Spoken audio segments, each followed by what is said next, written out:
Hello my dear friends, स्वागत है आप सभी का आपके अपने इस यूट्यूब चैनल राज एजुकेशनल सीरीज़ में। तो हम आज इस वीडियो में ज्योग्राफी के महत्वपूर्ण प्रश्नों को पढ़ेंगे जो कि आपके आने वाले एग्ज़ाम के लिए बहुत ही ज़्यादा महत्वपूर्ण होंगे।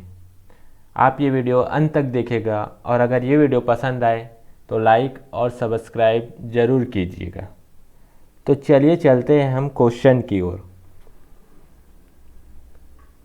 तो यहाँ पे पहला क्वेश्चन है, निम्नलिखित नदियों में से किनके स्रोत बिंदु लगभग एक ही है। तो इसका सही आंसर होगा ब्रह्मपुत्र और सिंध। ब्रह्मपुत्र और सिंधु नदी के उद्गम स्रोत जो है वो लगभग एक ही है।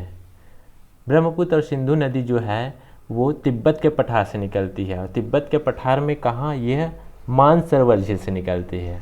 मानसरोवर झील के पास एक ग्लेशियर है, उसका नाम है चेमा युंगडुंग ग्लेशियर।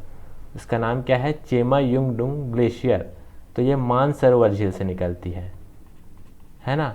मानसरोवर झील के पास चेमा युंगडुंग ग्लेशियर है, ये वहाँ से निकलती है। तो इसका सही ऑप्शन हो जाएगा ब्रह्मपुत्र और सिंधु। अगर हम बात करें ब्रह्मपुत्र की, चलिए इसके बारे में हम थोड़ा डिटेल से जान लेते हैं। ये तिब्बत के पठार से निकलती है। तिब्बत का जो पठार है वह 2.5 मिलियन वर्ग किलोमीटर में फैला हुआ है। 2.5 मिलियन वर्ग किलोमीटर में यह तिब्बत का पठार फैला हुआ है। ये जो है ये वाला एरिया ये चीन के अंतर्गत आता है। ये पूरा जो तिब्बत का पठार है ये चीन के अंतर्गत आता है, ये जो तिब्बत का पठार है। और इसे विश्व की छत भी कहा जाता है। जो तिब्बत के पठार है इसे विश्व की छत भी कहा जाता है ना। तो यहाँ पर है आपका मानसरोवर झील, यहाँ से निकलती है सिंध नदी। ये जम्मू कश्मीर में प्रवेश करती है और जम्मू कश्मीर में प्रवेश करके ये फिर पाकिस्तान में तरफ मुड़ जाती है और पाकिस्तान में अपना जल गिराती है। और फिर यहीं से निकलती है आपकी ब्रह्मपुत्र नदी। ब्रह्मपुत्र नदी हिमालय के साथ साथ पश्चिम से पूर्व की ओर बहती है और ये अरुणाचल प्रदेश में प्रवेश करती है। और अरुणाचल प्रदेश में प्रवेश करती है फिर ये आसाम में प्रवेश करती है। आसाम में समतल घाटी है चूँकि, फिर यह बांग्लादेश में, फिर यह बंगाल में गिर जाती है, बंगाल की खाड़ी में जल गिरा देती है। तो ये हो गया आपका ब्रह्मपुत्र और सिंधु नदी। ब्रह्मपुत्र नदी को बांग्लादेश में क्या कहा जाता है, ये क्वेश्चन बन सकता है। इसको बोला जाता है जमुना। बांग्लादेश में ब्रह्मपुत्र को जमुना कहा जाता है। तो इतना आपको याद रखना हुआ है। अगर इसकी लंबाई की बात करें तो इसकी लंबाई है आपका 2900 किलोमीटर। इसकी लंबाई है आपका 2900 किलोमीटर। तो इतना आपको समझ में आ गया होगा। तो अब चलते हैं हम अगले क्वेश्चन की ओर। कौन सा राज्य उत्तर पूर्वी राज्य की 7 बहनों का भाग नहीं है? जो भारत है उसके उत्तर पूर्व में 7 राज्य है। उत्तर पूर्व में कितने राज्य हैं? 7 राज्य। उन 7 राज्यों का नाम क्या है? अरुणाचल प्रदेश, नागालैंड, मणिपुर, मिजोरम, त्रिपुरा, मेघालय और आसाम। मैं एक बार और रिपीट कर देता हूँ। अरुणाचल प्रदेश, नागालैंड, मणिपुर, मिजोरम, त्रिपुरा, मेघालय और आसाम। इसको हम 7 बहनें कहते हैं। उत्तर पूर्वी राज्य की 7 बहनें कहते हैं इनको। तो यहाँ ऑप्शन में देखिए, यहाँ ऑप्शन में मेघालय तो है, अरुणाचल प्रदेश है और त्रिपुरा, ये 7 बहनों के अंग है ना। इनमें से कौन सा अलग है? ये पश्चिम बंगाल आपका अलग है। तो इसका सही आंसर हो जाएगा पश्चिम बंगाल, है ना। Paschim Bengal is the right answer. तो चलिए चलते हैं अब अगले क्वेश्चन की ओर। विश्व के जल संसाधनों का लगभग जितना प्रतिशत भारत में उपलब्ध है वह है। तो विश्व के जल संसाधनों का कितना प्रतिशत भारत में है? तो वो है आपका 4%, है ना। 4% आपका भारत में उपलब्ध है। तो चलते हैं अगले क्वेश्चन की ओर। भारत के निम्नलिखित राज्यों में से किस एक का जनसंख्या घनत्व सबसे कम है? जो पॉपुलेशन डेंसिटी है वो किस राज्य में सबसे कम है? तो इसका सही आंसर होगा आपका अरुणाचल प्रदेश। 2011 की जनगणना के अनुसार यहाँ की जनसंख्या घनत्व की बात करें तो यहाँ है आपका 17 व्यक्ति, मतलब 17% प्रति वर्ग किलोमीटर आपका अरुणाचल प्रदेश में है ना। तो सबसे कम जनसंख्या घनत्व है।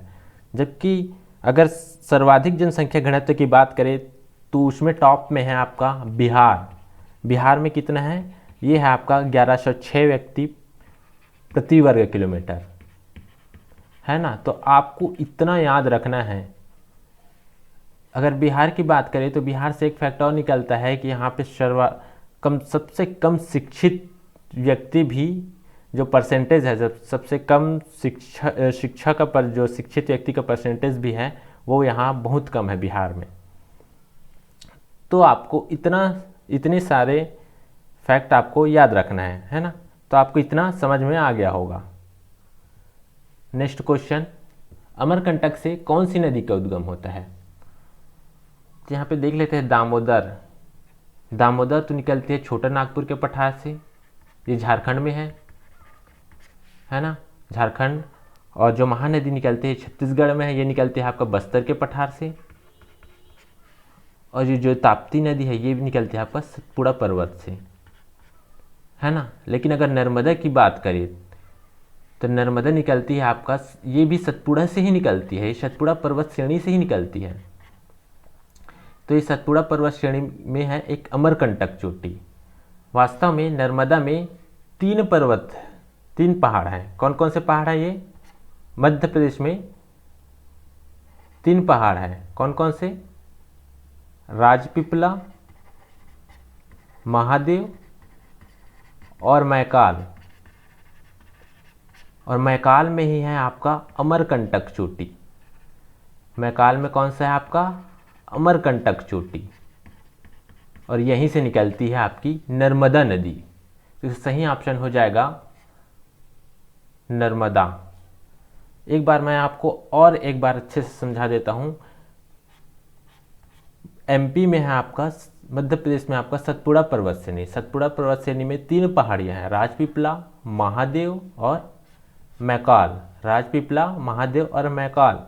और मैकाल में ही आपका अमरकंटक चोटी, और अमरकंटक चोटी से ही आपका नर्मदा नदी का उद्गम होता है।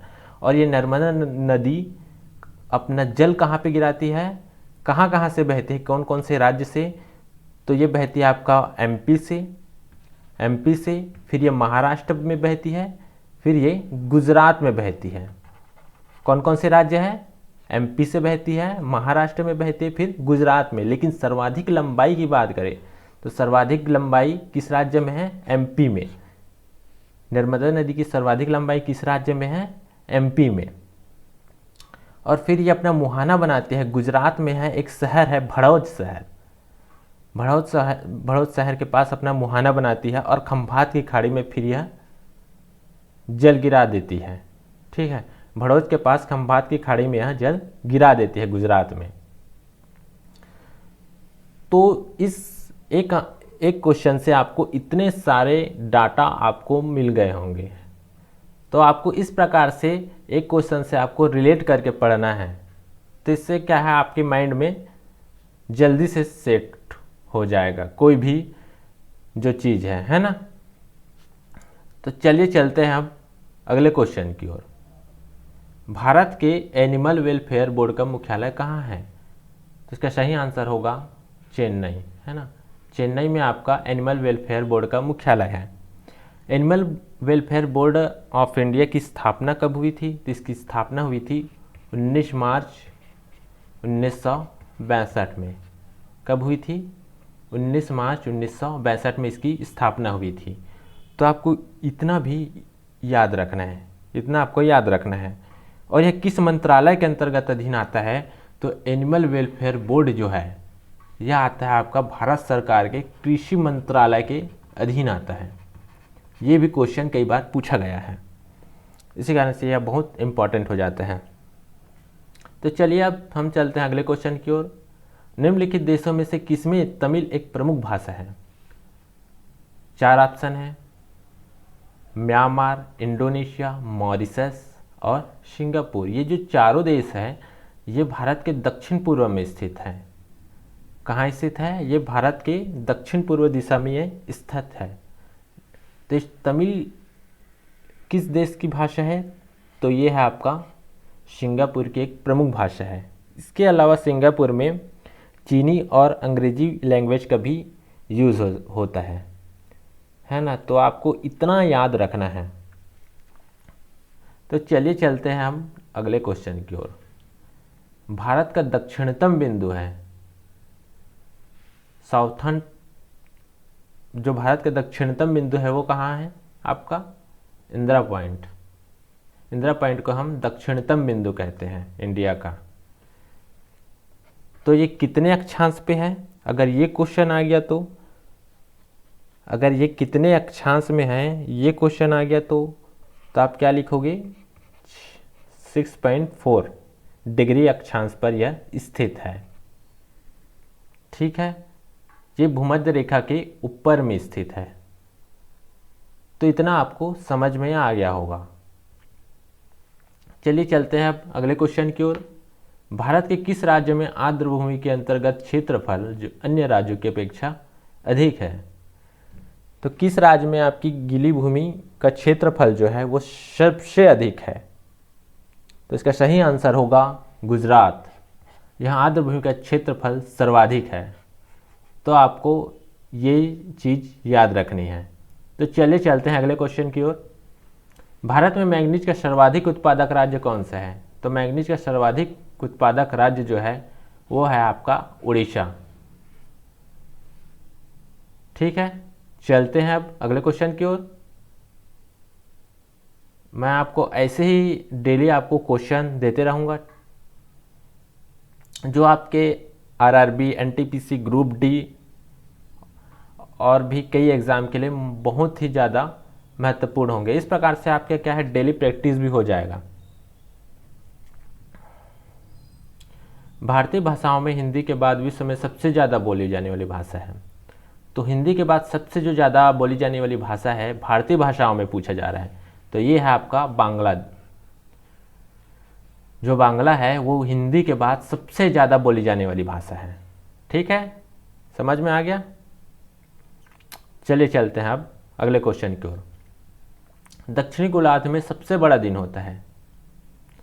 चलिए मैं आपको यहाँ आपको थोड़ा सा आपको थोड़ी डिटेल जानकारी देता हूँ। ये पृथ्वी है। पृथ्वी के जो बीच का हिस्सा है जो 0 डिग्री अक्षांश है, इसको हम बोलते हैं भूमध्य रेखा, या बोलते हैं विषुवतीय रेखा या इक्वेटर। 3 नामों से हम जानते हैं। कौन कौन से? विषुवतीय रेखा, भूमध्य रेखा और इक्वेटर, है ना। तो जब यहाँ पे जो भूमध्य रेखा है, जो 0 डिग्री अक्षांश है, वहाँ पर सूर्य की किरणें साल भर लंबवत पड़ती है। जो सूर्य की जो किरणें हैं वे साल भर लंबवत पड़ती है। साल भर लंबवत पड़ने के कारण जो यहाँ पर का जो क्षेत्र है वहाँ पर दिन और रात की अवधि हमेशा बराबर होती है। जो भूमध्य रेखा पर जो है दिन रात की अवधि वो हमेशा बराबर पड़ती है। क्यों होती है दिन और रात की अवधि हमेशा बराबर? क्योंकि सूर्य की किरणें, लंबवत किरणें साल भर पड़ती है, जबकि उत्तरी गोलार्ध और दक्षिणी गोलार्ध में साल भर नहीं पड़ती। ये कब कब पड़ती है? ये पड़ती है उत्तरी गोलार्ध में पड़ती है आपका 21 जून को। उत्तरी गोलार्ध में कब पड़ती है? 21 जून को सूर्य की लंबवत किरणें पड़ती है। और दक्षिणी गोलार्ध में कब पड़ती है? दक्षिणी गोलार्ध में पड़ती है आपका 22 दिसंबर को पड़ती है लंबवत किरणें। तो जब दक्षिणी गोलार्ध में 22 दिसंबर को सूर्य की लंबवत किरणें पड़ती है तो यहाँ पर जो दिन होता है वो बड़ा हो जाता है, और यहाँ उत्तरी गोलार्ध में जो है दिन छोटा हो जाता है ना। यहाँ पे दिन बड़ा हो जाता है जब लंबवत किरणें पड़ती है दक्षिणी गोलार्ध में, और यहाँ पे दिन छोटा हो जाता है। लेकिन अगर जब यहाँ पर लंबवत किरणें पड़ेगी कर्क रेखा में उत्तरी गोलार्ध में कर्क रेखा में जब लंबवत किरणें पड़ती है 21 जून को, तो यहाँ पर दिन बड़ा हो जाता है और दक्षिणी गोलार्ध में दिन छोटा हो जाता है।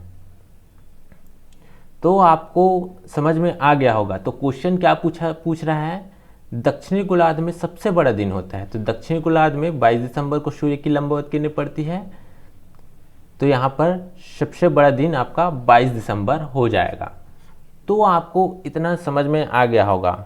अगर आपको इससे जुड़ी हुई चीज़ें समझ में नहीं आ पा रही है तो आप प्लीज़ कमेंट करके बताइए, मैं आपकी इस प्रॉब्लम को ज़रूर समाधान करने का प्रयास करूँगा। ठीक है, चलते हैं अगले क्वेश्चन की ओर। विश्व के विशाल पर्वतों की रचना आज से लगभग कितने मिलियन वर्ष पूर्व हुई थी? तो ये हुई थी आपकी 30 मिलियन वर्ष पूर्व, है ना। ये आपका नवीन वलित पर्वत, यहाँ पे मैं लिखना भूल गया था, जो विशाल नवीन पर्वतों की रचना आज से लगभग कितने मिलियन वर्ष पूर्व हुई थी? तो ये नवीन वलित पर्वतों की रचना आज से लगभग 30 मिलियन वर्ष पूर्व हुई थी, है ना। तो नवीन वलित पर्वत कौन कौन से हैं देख लेते हैं। कौन कौन सा? हिमालय है जो भारत में स्थित है, भारत के उत्तर में स्थित है। आल्प्स जो कि स्विट्जरलैंड में है, यूरोप महाद्वीप में है। और जो राकीज जो उत्तरी अमेरिका महाद्वीप में है ना, उत्तरी अमेरिका महाद्वीप में। और जो एंडीज ये जो दक्षिणी अमेरिका महाद्वीप में है। ये जो है ये नवीन वलित पर्वत है या नवीन मोड़दार पर्वत है।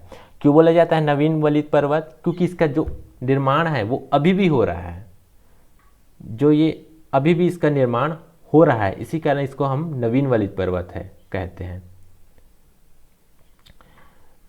तो जो इसका उत्थान है वह 30 मिलियन वर्ष पूर्व हुआ था, है ना। तो आपको इतना याद रखना है।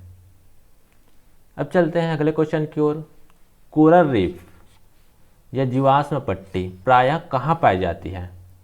ठंडे समुद्री तटों पर, महाद्वीपों के पूर्वी व पश्चिमी दोनों तटों पर, कर्क व मकर के बीच तटीय क्षेत्रों में, या इनमें से कोई नहीं। तो इसका सही आंसर होगा आपका महाद्वीपों के पूर्वी व पश्चिमी दोनों तटों पर, है ना। कोरल रीफ को हम क्या बोलते हैं? हम इसको बोलते हैं हम प्रवाल भित्ति भी कहते हैं, है ना। जो प्रवाल भित्ति है, जो अरब सागर में जो द्वीप है वह प्रवाल भित्ति से निर्मित है ना। सबसे बड़े प्रवाल भित्ति की बात करें तो ये है आपका ग्रेट बैरियर रीफ। सबसे बड़े कोरल रीफ की बात करें या प्रवाल भित्ति की बात करें तो ये है आपका ग्रेट बैरियर रीफ।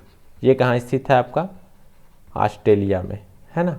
कहाँ स्थित है? आपका ऑस्ट्रेलिया में स्थित है। चलिए चलते हैं अगले क्वेश्चन की ओर।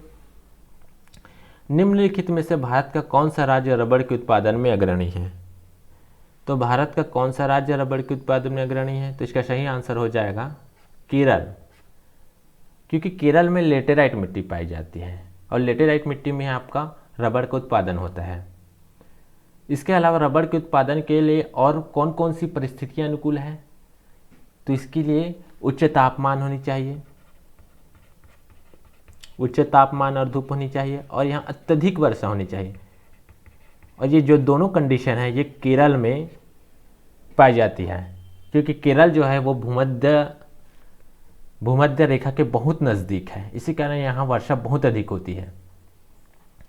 अत्यधिक वर्षा के कारण यहाँ पर जो मिट्टी पाई जाती है वो लेटेराइट प्रकार की पाई जाती है।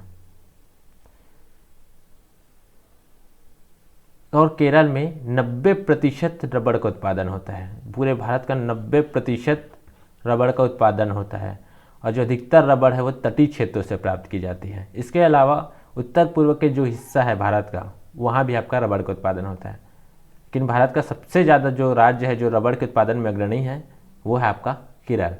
तो आपको इतना समझ में आ गया होगा। तो आज का सेशन हम यहीं पे समाप्त करते हैं। आशा करता हूँ कि आपको ये वीडियो पसंद आया होगा, और अगर आपको ये वीडियो पसंद आए तो आप लाइक और सब्सक्राइब ज़रूर करें। धन्यवाद।